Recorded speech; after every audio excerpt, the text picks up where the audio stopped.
Et lui, il accélère et il les fait sortir de la roue un par un. C'est incroyable. Et quel phénomène! Il a 19 ans. Bonjour à tous et bienvenue sur Pole Position, votre rendez-vous consacré au cyclisme et à Paul Sexas. On est là pour vous avec Nathan. Salut Nathan. Bonjour Thibaut, bonjour à tous nos amoureux de cyclisme et surtout de Paul Sexas. Aujourd'hui, on se retrouve ensemble pour parler de la première étape du Tour Auvergne-Rhône-Alpes. Exactement. Alors aujourd'hui, étape entre Visil et Saint-Imier. On a une échappée de 9 qui s'est détachée.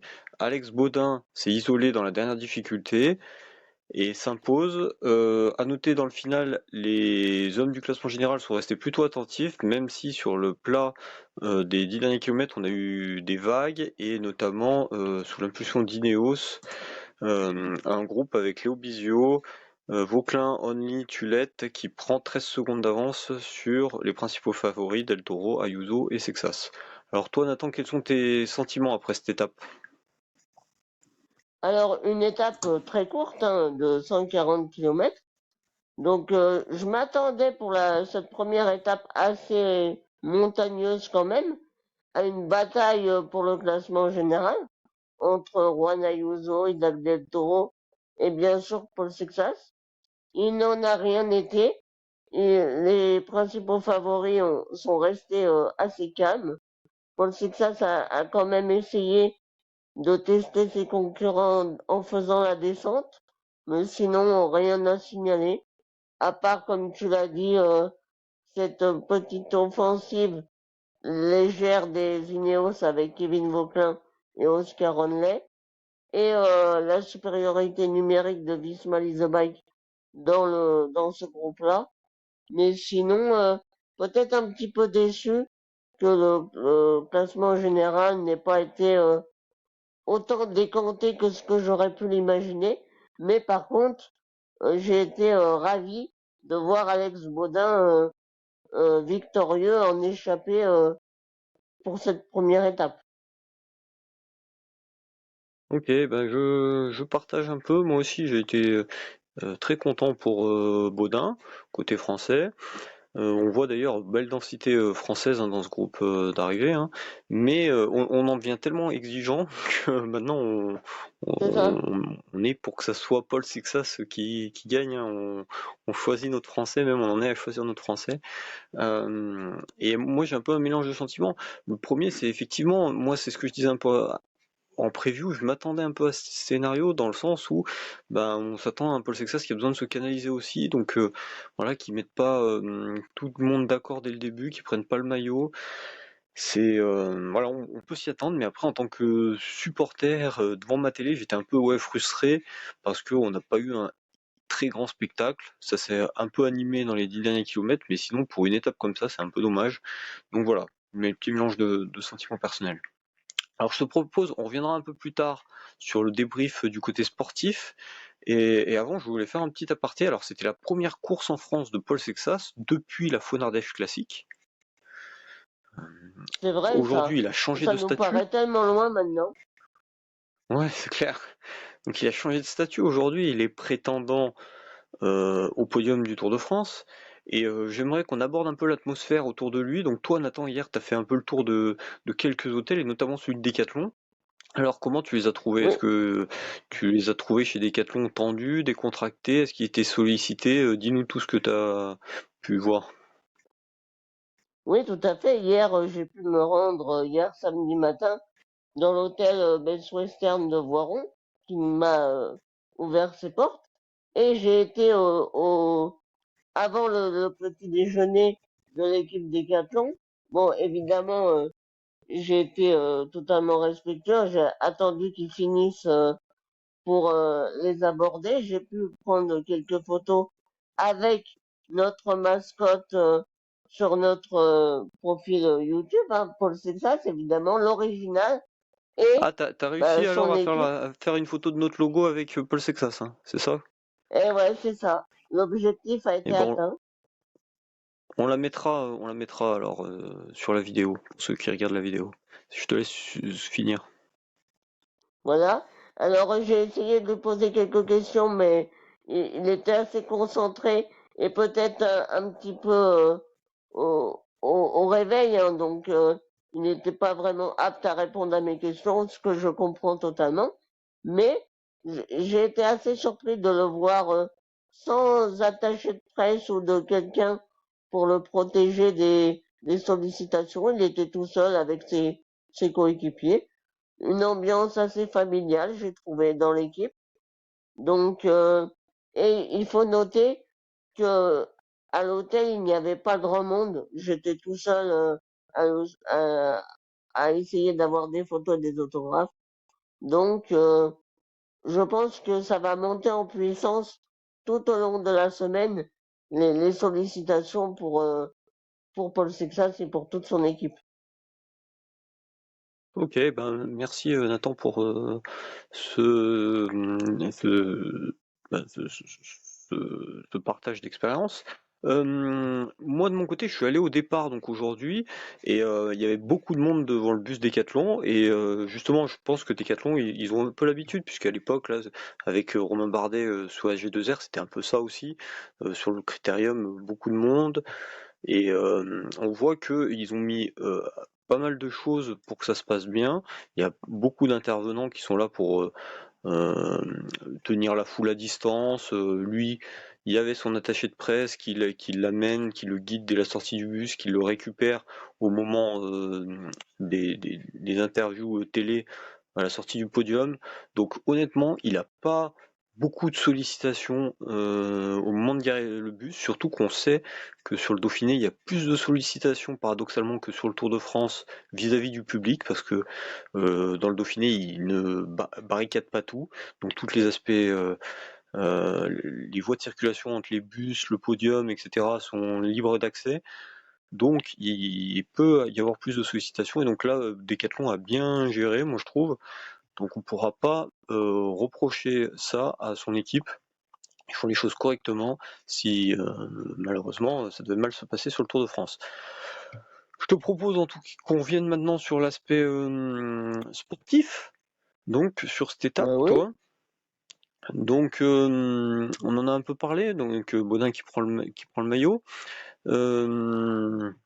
Est-ce que, alors déjà, il y a eu côté Decathlon une mauvaise nouvelle. Decathlon CMA-CGM, on a eu oui, l'abandon de Riccitello exactement. très tôt au départ. Donc ça, c'est une grosse perte, non? Je sais pas, qu'est-ce que t'en penses, toi? Ah oui, tout à fait. Une énorme perte pour le collectif de la Décathlon CMA-CGM, car ça devait être lui, le lieutenant de Paul Sexas en montagne, hein. C'est quelqu'un qui a fait quand même cinquième de la dernière Vuelta l'an dernier et qui a remporté la classique des Alpes-Maritimes cette année. Donc c'est pas négligeable une aussi grosse perte pour une intoxication alimentaire, je crois. Et c'est vraiment très inquiétant, presque, j'ai envie de dire, pour Paul Sexas, car c'est quand même euh, un petit aveu de faiblesse, car Del Toro et Ayuso auront respectivement Skelmoze et Joao Almeida comme, comme principaux coéquipiers. Donc, est-ce que ce sera préjudiciable pour la victoire potentielle de Paul Sexas? L'avenir nous le dira. Mais en tout cas, c'est assez perturbant comme début de Critérium du Dauphiné. Oui, bah surtout qu'on a vu dès aujourd'hui que c'était dommage de pas l'avoir dans le final, il aurait bien servi. Et d'ailleurs, au petit passage, hein, je sais pas si tu as entendu, Alex Baudin, pardon, s'est plaint aussi d'une intoxication alimentaire. Et je comprends pas, les mecs, ils ont tous des bus, ils sont sur place depuis 2 jours, des bus qui leur font à Les manger, food trucks, tout à et fait. ils trouvent le moyen d'être malade là-dessus. Mais je sais pas comment ils se démerdent. Enfin bref.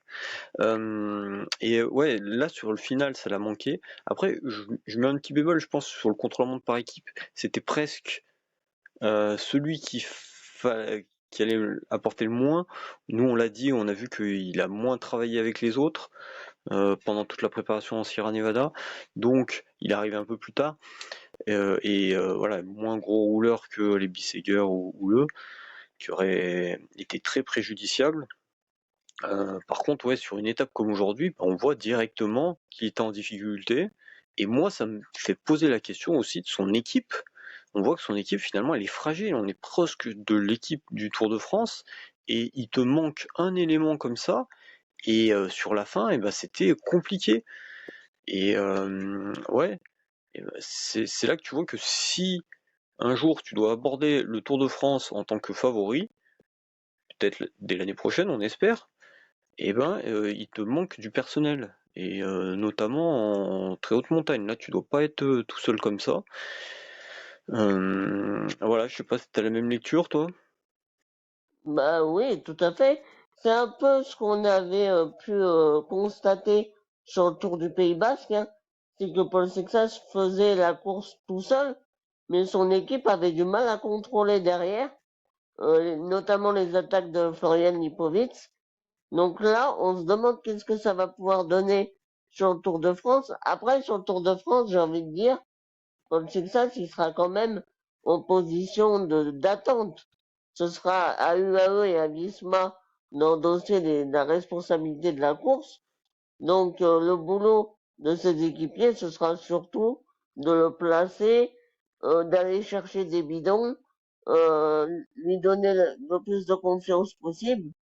Après, ce sera peut-être un petit peu moins important que sur ce tour Auvergne-Rhône-Alpes. Mais est-ce que, par contre, l'apport d'un Tige Benoît pourrait renforcer cette équipe en apportant un peu d'expérience? Ça pourrait être la clé de la réussite du Tour de France 2026? Je suis d'accord avec toi sur les deux points. Le premier point, effectivement, sur le Tour de France, il n'aura pas à faire rouler ses hommes dès le début. Et aussi sur le fait que moi j'ai retrouvé ce qu'on a vu au Pays Basque, c'est-à-dire on prend les choses en main dès le début, mais on se consomme très vite. Et sur la fin, on est un peu léger. Et effectivement, là, on espère que Tish Benoît, il est en reprise sur le Tour de Suisse, c'est ça? Oui, il me semble, oui, tout à Euh, fait. Ouais, j'espère que ça va bien se passer, hein. On a vu il a fait un peu de prépa en Sierra Nevada sur la fin aussi, et il avait pas l'air d'être au top de sa forme, mais il nous faudrait un gars comme ça. Et là, on voit typiquement que le switch Tish Benoît Armirail a été très profitable à Visma pour l'instant, jusqu'à juin 2026. On espère que ça va changer, parce que quand tu as Armirail dans le final qui est encore là et que derrière, côté décathlon, t'es un peu tout nu, et c'est dommage. Donc, Ah, tu as et, totalement raison. ouais, et ça me Pour fait moi, dire, d'ailleurs, ouais. on peut donner un peu des bons points aux coéquipiers, hein. Danouleux, par exemple, qui a lâché plutôt tard, dans l'avant-dernier col, pas loin du sommet d'ailleurs, du col de Mhm. Vence. Donc moi j'étais plutôt surpris, parce que je trouve il a bien tenu. On n'a pas vu Bissiger qui a dû lâcher avant probablement, mais il a peut-être fait le boulot aussi dans la première partie. Et derrière, par contre, moi j'ai été un peu déçu de Prud'homme. J'ai l'impression que c'est pas le même coureur qu'on avait l'année dernière. Où Oui, on se souvient qu'il jouait la victoire, il a perdu contre Ute Brooks, mais c'était quand même serré. Et là, Ute Brooks, il bascule dans le bon groupe, hein. On voit Ute Brooks, il est 14e là, et il bascule dans le bon groupe. Derrière, Prodhomme, il est avec Paris Pinte, ils sont à 3 minutes. Voilà, je sais pas toi ce que t'en dis. Et tout le long de l'année, c'était un peu comme ça, hein, Prodhomme. ouais. Après, là, Nicolas Prodhomme, par rapport à Brooks, il a quand même travaillé un petit peu pour Sexas sur la fin, comme Aurélien Paré-Peintre. Mais effectivement, je te rejoins. euh, Par rapport à son année 2025 où il a remporté ses premières courses World Tour, notamment une étape sur le Giro, il est en perte de vitesse. Alors, est-ce que c'est juste une phase où est-ce que 2025 était un éclat dans sa carrière et il ne retrouvera jamais ces jambes-là? Je ne l'espère pas. Mais je pense que, oui, en effet, c'est un petit peu décevant. Mais, et je voulais revenir sur ce que tu disais sur Bruno Ramirail. Je suis tout à fait d'accord avec toi. Je pense que le jour où Decathlon a décidé de ne pas reconduire Bruno Ramirail, ils auraient mieux fait de se casser une jambe, car ils ont laissé partir chez la concurrence peut-être l'un des meilleurs équipiers du monde actuellement. Ouais, ouais, effectivement. Bon, je laisse quand même la chance à Prodhomme parce que c'est vrai que ce qui change quand même cette année, c'est qu'il est très souvent full équipier de Sexas, notamment sur les dernières courses. Mais c'est vrai que sur Paris-Nice, on l'attendait leader de l'équipe. Au final, il a été relativement décevant cette année, un 24e. Bon, on pensait qu'il allait pouvoir faire un top 10. Voilà, mais peut-être qu'il est tout simplement à son niveau hein, et que Ouais, c'est ça. voilà. Mais disons que voilà, dès qu'il te manque une échelle, enfin un barreau à ton échelle, et ben tout de suite t'es en difficulté. Ça Et se sur la voit, fin, par contre, celui qui a tenu la baraque, c'est Léo Bisio. Incroyable sur totalement. la fin, quel travail. Il était encore là, il a roulé dans la dernière montée, il était encore là sur la fin. Et en plus, il va sprinter pour prendre la troisième place et choper des bonifs. Donc bravo à Bisio. Et pour le coup, avant le départ, là, on se disait, ben, on a à peu près l'équipe pour le tour. Bon, il manque une personne, hein, mais voilà, si jamais il y en avait un qui devait sauter dans cette équipe, moi je pensais que c'était plus Bisio. Et ben là, c'est le premier jour du Dauphiné, on va attendre la fin, mais pour l'instant, il a été impérial. Bah, en fait, Léo Tu... Bisio, c'est intéressant que t'en parles, parce que avec Paul Sexas, on a tendance à l'oublier un petit peu dans l'équipe, mais il a quand même, moi je me souviens de l'an dernier, il a remporté une étape sur le Tour de Burgos, notamment devant Isaac Del Toro et Giulio Ciccone, donc c'est pas rien, et c'est un cyclocrossman aussi, hein, donc il a des excellentes qualités techniques, et j'ai vu une déclaration passer tout à l'heure qui disait que quand il est parti dans le groupe avec Oscar Onley et Kevin Vauquelin, bah, il n'a même pas vu faire le coup.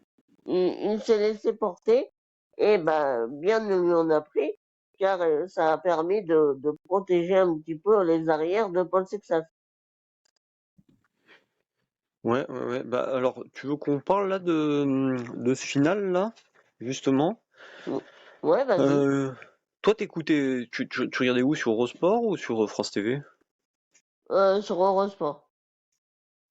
Ouais, ok. Moi j'écoutais sur France TV et Jaja, il dit ah il faut qu'il se relève Bisio, qu'il attende Paul Ah non, Sexas. pas du tout. Ouais, j'étais pas d'accord avec lui, mais tu sais, Jalabert c'est souvent comme ça. C'était quoi l'année dernière qu'il y avait une grosse l'année dernière ou l'année d'avant sur le Tour de France, il y avait une grosse bordure là, et puis les Visma ils en avaient de partout. Enfin, tu vois, il est du genre à dire tout de suite il faut s'arrêter, on se met tous au service du leader. Et alors que t'as vu, c'est que ça, il était plutôt cool hein, sur la fin. Enfin, quand ils étaient à 30 Ouais. secondes, même, il était cool dans les roues. C'était pas à eux de faire le boulot. Et voilà, bah, d'ailleurs, il avait raison. Hein, c'était plus à Lidl. Lidl, ils avaient personne devant. Justement, faut Euh, plus le voir comme un avantage, un pion qu'on a à l'avant, et que surtout que Léo Bisio, au sprint, il avait toutes ses chances en cas de regroupement. On ne sait jamais si Alex Baudin a un problème mécanique, il aurait pu jouer la victoire d'étape. ouais, et puis il cassait bien les relais aussi devant. Il cassait bien les relais, Oui, voilà. il désorganisait. Derrière, en plus, c'est pas à toi de rouler, comme on a dit, alors que si il se fait décrocher, là, pour le coup, c'est à lui de rouler, et presque tout seul, quoi. Surtout que Paul Skelmozop n'était a pas dit qu'il passe en beaucoup de relais. difficulté, hein. Ouais, Paul était pas en difficulté. Il y a tout le reste de la semaine aussi pour se refaire. Voilà, moi, moi, j'ai trouvé que la fin, voilà, Paul il avait géré, il était tranquille. T'as vu, hein, on a vu Mm, l'image de côté, il était dans les roues, il se faisait pas de soucis. tranquille. Et en plus devant, et ben, alors là c'est peut-être un peu de chance, tu vas me dire, hein, mais il n'y a pas eu de gros qui sont partis. Juste les Ineos. mais bon, on a du mal à les voir, même s'ils avaient pris 30 secondes, on aurait eu du mal à les voir tenir jusqu'au bout, hein, non? Je sais pas ce que t'en penses, toi, Bah, René ou en Vauquelin. fait, je pense qu'ils vont quand même faire une bonne opération avec le contre-la-montre de mardi, car ils ont d'excellents rouleurs en leur sein, avec Dorian Godon, Samuel Watson, Kevin Vauquelin, même Oscar Holness, ça va aller vite, hein. Mhm. Donc attention. Mais, et tu voyais d'autres dans ce groupe-là qui est parti, qui a pris 13 secondes d'avance, de dangereux, qui auraient mérité de mettre tout le monde à la planche pour revenir? On a dit les Bah, Ineos. moi, il y a un truc qui m'a surpris, c'est qu'on n'a pas vu Bruno Armirail rouler pour donner l'avantage à Ben Tollett, qui est quand même l'un des co-leaders de l'équipe Visma, car on sait que Matteo Jorgensen a chuté à l'Amstel, donc peut-être que c'est quand même une carte à ne pas négliger.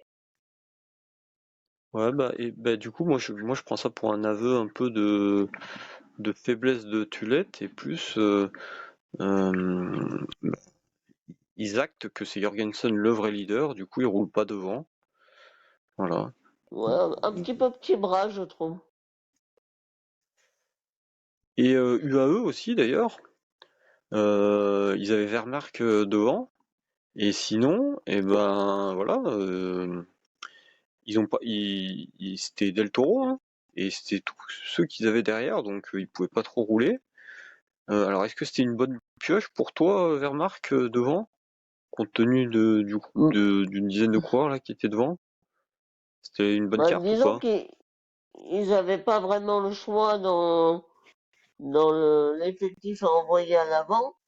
Wehrmacht s'est senti d'attaquer. Bon, ça m'a fait ni chaud ni froid. Je pense que Hmm.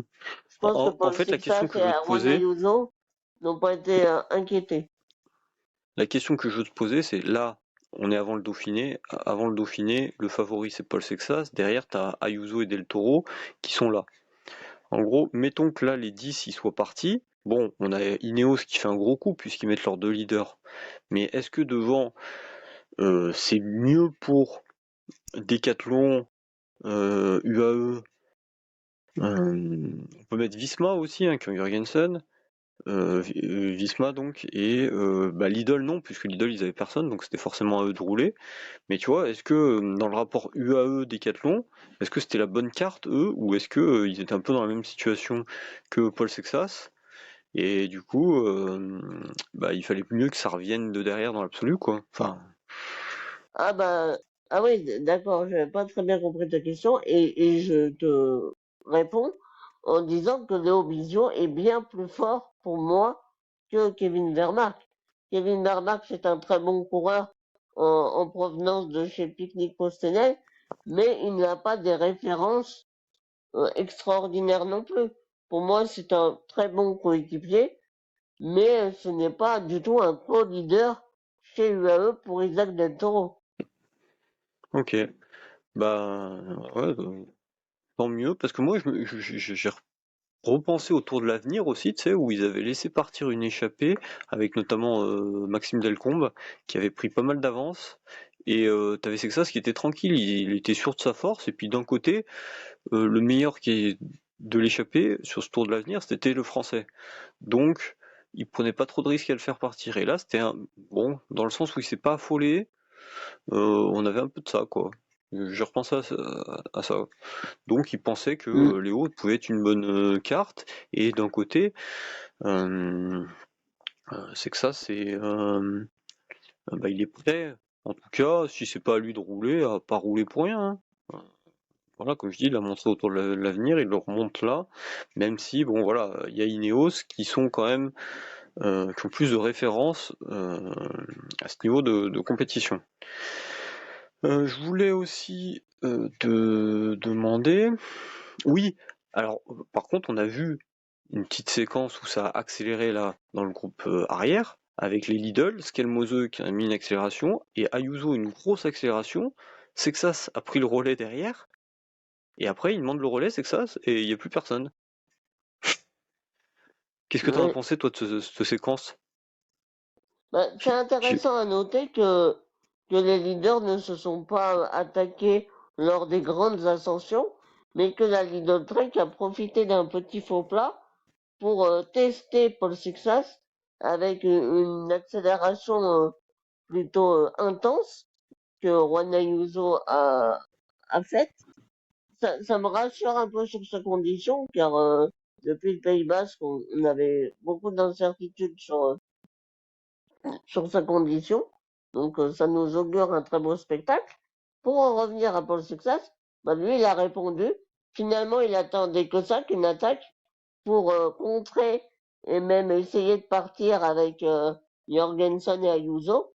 Mais comme tu dis, il n'y avait plus personne parce que ils se sont rappelés que il y avait Léo Bisio à l'avant et que finalement ils n'avaient pas forcément intérêt à faire la jonction. Ouais, bah alors moi, ce que j'ai ma lecture, hein, c'est que ça a pris le relais, a continué sur le même tempo, et là il demande le relais à Ayuso. Ayuso, dans la logique, il aurait dû passer, sauf que il a eu peur, Ayuso. Enfin, encore une fois, c'est une interprétation. J'ai le sentiment qu'il a eu peur parce qu'il n'y a pas de raison qu'il ne passe pas. Paul Success, il prend son relais, il prend un bon relais, et pareil derrière Del Toro, il n'y a pas de raison qu'il passe pas. Il était le troisième larron là, hein, dans la roue. Si jamais il voulait pas passer, Ayuso, Del Toro aurait pu passer, il l'a pas fait. Donc ma lecture, c'est que ils étaient pas faciles dans la roue. Et voilà, c'est pour ça. Après, c'est que ça n'a pas voulu faire le travail pour les autres. Il a ralenti. Mais moi, il m'a plutôt fait bonne impression dans ce petit passage. D'ailleurs, hein, c'est la toute fin. J'ai vu sur ce travail, il avait gratté un petit com là avec Van Gils. Je pense que c'est ce passage-là, parce que c'était côté Saint-Imier, là, un faux plat montant, enfin plus que faux plat même, 6%, 37 et quelques, 1 minute presque d'effort. Bon, on voit les autres sont dans la roue. Donc je pense que c'est à ce moment-là qu'ils ont fait leur accélération. Hein. Donc voilà, je pense que c'est plutôt de bon augure sur la forme. On s'interrogeait aussi sur la chaleur. D'ailleurs, au passage, alors on n'est pas encore dans les températures caniculaires qu'on peut avoir parfois, mais il faisait chaud et pour l'instant, bon, Rien à plutôt bon, signaler. rien à signaler, plutôt encourageant pour Paul Sexas. Voilà. On a fait le tour sur cette étape, non? Tu avais autre chose à ajouter? Moi, je voulais noter que c'est quand même la 16e victoire française sur une course World Tour cette année. Donc, c'est assez exceptionnel comme statistique, je trouve. Et la 30e victoire pro chez les Français. Donc, vraiment une année qui s'annonce extraordinaire pour le cyclisme français. Ouais, l'ancien de chez Decathlon d'ailleurs, hein, et AG2R. Oui, tout à fait. Un peu. Bon. Après, d'ailleurs, il était en fin de contrat, il l'aurait re-signé avec IF. Bon, dans son profil, en fait, ils sont beaucoup côté AG2R, enfin côté Decathlon, à être à peu près de ce niveau Oui, hein, c'est en ça. montagne. Ouais, donc il n'aurait pas été forcément une énorme plus-value, puisque je dis ça parce que Decathlon était sur le coup a priori, hein, enfin était intéressé à s'y renseigner. Donc voilà, mais en tout cas oui, c'est bien pour lui, hein. Il est jeune, hein, 25 ans, il reste jeune. Et Mm. c'est la plus belle victoire de sa carrière. Il s'était déjà Bah mis en oui. évidence euh, plusieurs fois sur des World Tour, mais jamais allé au bout. C'est quoi, au Tour de France l'année passée qu'on l'avait vu pas mal en échappée? Moi, je Je me sais plus. souviens surtout de lui sur le Tour de Romandie de l'an passé où il avait porté le maillot jaune, mais il n'avait pas Ah oui, réussi ouais, ouais, à remporter une étape. yes. Et belle victoire là, et puis maillot aussi à la sortie, Et à la pédale. probablement en quelques jours, parce que voilà, hein, ils peuvent le garder Jusqu'au ils peuvent chrono. le garder encore ils peuvent le garder encore au chrono, j'allais te dire. Euh, Même si Ça ça risque d'être s'annonce un petit compliqué, peu bon, compliqué faudra. quand même. Il a quand même un peu d'avance, hein. 30 secondes, Ouais. 32 secondes, Je, bon. je, 1 seconde au kilomètre. Ouais, c'est Le ça. problème, c'est quoi? Il y a des gros rouleurs, il y a des grosses équipes derrière. Dans son équipe, le seul coureur qui est très bon contre la montre, c'est Michael Leonard. Après, les autres, on a George Steinhauser, mais ça s'arrête un petit peu là, quoi. Ben Neely, c'est pas vraiment le coureur le plus à l'aise en contre la montre. Yes. Bah oui, d'ailleurs, je voulais qu'on parle un peu des hommes du général qui, pour le coup, ont perdu. Et là, bah, il y a notamment le Norvégien Tobias Allan Johannessen, là, qui a 3 minutes. Oui, un gros favori quand même au top 5, hein. Ouais, oui. Je pense que c'est le plus gros. Voilà, bon, on a Richitello qui a abandonné. Et On a aussi Joao oui, on a Almeida, mais Almeida ça, aussi. c'était pas vraiment une surprise. Ouais, une semi-surprise, on va dire, parce que quand même, a priori, il a été lâché dès le col de l'Arzelier. Et, Ouais, c'est ça. et là, il finit voilà, au gros péto. Bon. Je Peut-être une m'attendais quand même échappée pas à comme ça. sur le Giro. Ouais. Et sinon, voilà, mais on pensait à Benili aussi, c'est ça qui m'a fait penser, même si on sait qu'il joue pas le général, mais Ouais, bon, là, on a voilà. une groupe de trentaine, on a une groupe une vingtaine de gars, 25 gars qui ont basculé, on aurait pu l'attendre à l'avoir dedans quand même. Hein. C'est vrai. Mais il est en reprise lui Nordhagen, aussi. tu vois, Nordhagen, il a perdu un peu de temps. Et bon, Ouais, un Dan petit peu Felipe décevant. Martinez, mais pareil, vu ce qu'on a vu sur le Paris-Nice, Maxime au Van final, Gils m'a vraiment surpris. Je m'attendais pas à le voir aussi bien dans les montées, hein, car la dernière fois qu'on l'a vu, bah, c'était à la Classica Rennes où il avait lourdement chuté dans un final, notamment un petit peu à cause de Yann Christen. Donc ça m'a vraiment fait plaisir de le voir avec les favoris finalement. effectivement. Bon, voilà. Et ben, on en verra plus en tout cas au chrono par équipe. Dans le reste de l'actu, alors on l'avait pas évoqué côté preview, mais il y avait eu la semaine dernière l'annonce de la probable, hein, c'est du conditionnel, hein, signature de Félix Gall et Mulberger chez Lidl Trek. Mm. Qu'est-ce que t'en penses, toi, Nathan? Alors en ce moment, depuis une dizaine de jours, on n'a que des rumeurs à propos de l'équipe Lidl Trek. Alors je trouve ça un petit peu curieux quand même, parce qu'en ce moment on a l'impression que tout le monde du vélo va chez Lidl Trek. Félix Gall, Mulberger, Jordan Gigat, et même le l'ancien ex entraîneur de Jonas Vingegaard qui fait partie maintenant de l'équipe Lidl Trek de Juan Ayuso. Assez surpris. Oui, oui, c'est vrai que pour les hommes en place, ça met pas forcément une confiance. Euh, voilà.